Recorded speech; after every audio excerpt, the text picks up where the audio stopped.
Uh, Welcome to the deep dive. Okay, so for many of us, I think, today's topic is pretty much ground zero for modern gaming. Super Mario 64. Hmm. Released, what, nearly 3 decades ago now, 1996.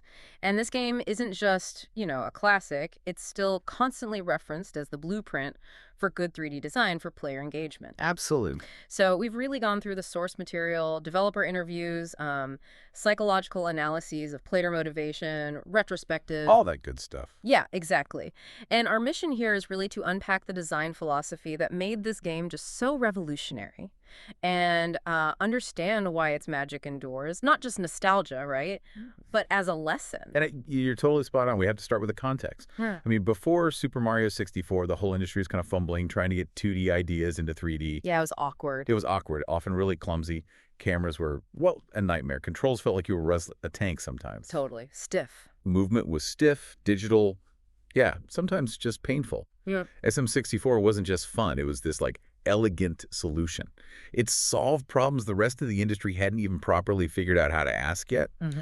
Okay, let's unpack this. Let's look at that first, maybe the most critical design decision. Miyamoto, Nintendo EAD. The sources are really clear on this. Yeah. They didn't start with levels. Nope. Or enemies or even worlds. They started with Mario himself. That's the secret sauce right there. The absolute foundational idea was that just controlling the character, the act of moving him, had to be fun in itself, before you even had a goal. Right. They spent months, apparently, building basically nothing more than this flat, gray test room. Just empty space. Yeah, just focusing purely on refining Mario's controls, making sure his movement had flow, that he could jump, dive, crawl, do that amazing triple jump seamlessly. They were building an avatar that felt physically responsive, tactile. Oh, I remember that feeling perfectly. I mean, I spent hours just running in circles, doing triple jumps in the castle courtyard because the movement itself felt good. Like mastering, I don't know, a little instrument or something, not just pushing a stick. Precisely. And that focus, that tactile control, it solved the big problem, the sort of existential crisis of early 3D games. That disconnect between player and character. Because the physics, the animation, it was so polished, movement became the soul of SM64. You felt rewarded just for moving around, which meant the game was fun before you even chased your first star. And that immediate connection, that feel, it leads right into the game's technical legacy, too. Something we totally take for granted now. The sources really highlight how the N64's analog stick and those C buttons pioneered what became the standard. Yeah, that was some smart engineering, but born out of necessity, really. Before that, 3D games often used digital pads, right? Like D-pads.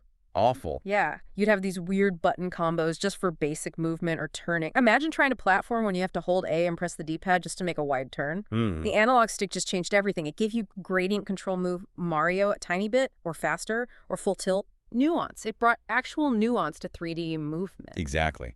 And then mapping the camera control to that cluster of C buttons on the right, well, that basically gave birth to the dual stick setup we all use now. Movement on the left, camera on the right. It decoupled movement from viewpoint control.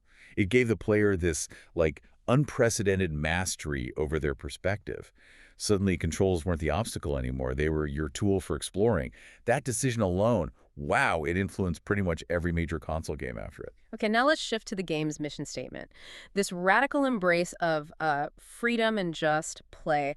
The sources mention this again and again, how revolutionary it felt when you first start outside Peach's castle. The lack of constraints. Yeah. No timer ticking down, no score flashing, crucially, no lives counter-pressuring you. And that was a massive philosophical break from, the arcade background of so many games then. Right. Quarter munchers? Yeah. Games in 96 usually demanded immediate action, follow the rules, go, go, go. SM64 just lets you wander, run around, climb trees, do handstands, swim in the moat, all before you even start mission 1. The message was just go play. Plain simple. And that was huge, especially because, remember, SM64 was one of only 2 N64 launch titles. Right, with Pilotwings 64. So it wasn't just a game. It was Nintendo saying, this is what the N64 is for.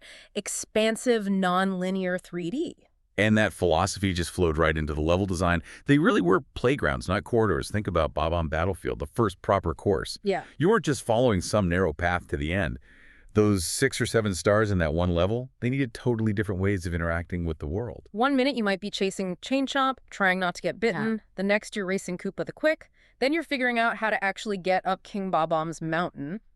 And crucially, you could do these in pretty much any order you stumbled upon them. What's fascinating here is this design completely inverted the traditional gaming loop. In older platformers, the reward was finishing the level, getting the points, beating the boss at the end. Right, the extrinsic stuff. Exactly.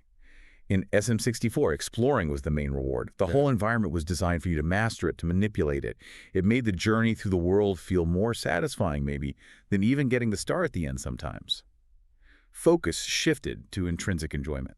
And that sense of personal mastery, that freedom, it leads us right into the psychology of it all. Self-directed discovery. The source of stress, how little the game held your hand. Stars came with these vague, kind of tantalizing hints. Shoot to the island in the sky, or red coins on the floating island, and that was it. Yeah, no big arrow, no mini-map marker, no UI clutter telling you exactly what to do. None of that. And that vagueness, that's totally deliberate. It taps into what some psychologists call the wonder effect. It's really stimulating for our brains. See, when you're told explicitly, go here, do this, you're just completing a task. That's extrinsic motivation. Checking a box. Right. But when you're given a puzzle, a mystery, and you figure it out through your own trial and error, the reward feels internal, intrinsic. So when you finally nail that cannon shot and land perfectly on the island in the sky, the dopamine hit is huge because you figured it out. You didn't just follow an arrow. You solved this complex little navigation puzzle yourself. Exactly. That feeling of, I did this, it maximizes the psychological payoff. The game trusts you, trusts your curiosity, your intelligence. It appeals directly to our brain's preference for autonomy over being told what to do. It makes the secret feel like it's truly yours. And the castle itself, it was brilliant at reinforcing that whole discovery mindset. It wasn't just a fancy menu screen, click level 1, level 2. No, it was an active hub world. Live with secrets, little unexpected areas. An extension of the puzzle itself. Totally. You jump into portraits to get to the main world, sure, but secrets are also just hiding in plain sight. Crawling into some tiny corner might reveal a hidden one-up, realizing that, wait, this plain-looking wall? I can jump through it. It trained you, the player, to be skeptical of boundaries, to constantly poke and prod at the edges of the world. Here's where it gets really interesting. That core idea, entering painted worlds, finding secrets within secrets, it makes the whole game this beautiful, subtle metaphor for curiosity itself. You learn that just by trying something daring to jump at that weird wall, crawling into that dark corner, you might unlock a whole new experience. It teaches you, every wall might hide another world. And that emotional reward system is just perfectly boosted by the sound design, too. Koji Kondo's music. Whether it's that quirky, jazzy Bob-omb Battlefield theme. Love that one. Or the really serene, almost ambient vibe of Dire Docks. Yeah. It subtly validates how you're feeling in that space, and we absolutely cannot forget that crisp little Yahoo. Oh, yeah, the triple jump. Or grabbing a star. That sound is just this tiny, perfect burst of positive feedback, instant reinforcement, you did good. It all adds up. And the success of that whole formula, that comprehensive approach, is why Super Mario 64 didn't just sell well. It basically defined genres. It became the blueprint for, almost everything 3D that came after. Oh, absolutely. We can definitely call SM64 the Rosetta Stone of 3D design. It provided the translation keys. Its core principles, those tight controls, the open-ended objectives, putting curiosity first. Yeah. They didn't just influence platformers. They defined what a modern, engaging 3D world should be. You see its DNA directly in classics like Banjo-Kazooie, Jak and Daxter. Clear descendants. All the way up to Super Mario Odyssey more recently. You can draw a straight line. I mean, Odyssey brought back those huge nonlinear sandboxes, that layered movement system. The cap jump is basically an evolution of the triple jump principle, right? Yeah. It proved that open, curiosity-driven design still absolutely works decades later. And that's why the influence is so broad. You've got major developers from totally different genres citing it. People like Hideo Kojima, Todd Howard, Miyamoto himself. Yeah.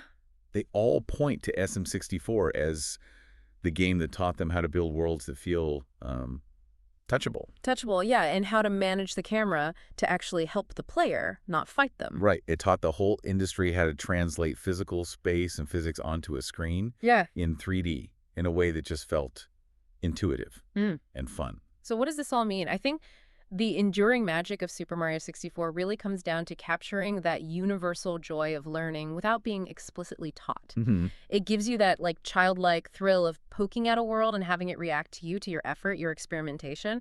When you go back to it today, it feels so pure because as the source is really stressed, there's no UI clutter constantly nagging you, no Know microtransactions. that baggage. We chase that feeling in modern games, I think. Because what we really miss sometimes is that sense of deep, personal, self-directed discovery that SM64 just nailed. It reminds you that mastery, not just ticking off a checklist, is the ultimate reward. Yeah, and that's maybe the critical takeaway for you, the listener, especially if you're interested in learning and how we learn. The industry started this whole 3D era by fundamentally trusting the player. Right. So if modern games sometimes feel like they overload us with, super detailed tutorials, exact map markers for everything, endless checklists that smooth out all the friction, it does raise an important question. Yeah. Have we maybe lost something valuable along the way? Yeah. Have we inadvertently sacrificed some of that crucial psychological benefit, that pure self-directed discovery, that sense of autonomy that really defined the start of 3D gaming? Something to think about next time a game tells you exactly where to go and what to do.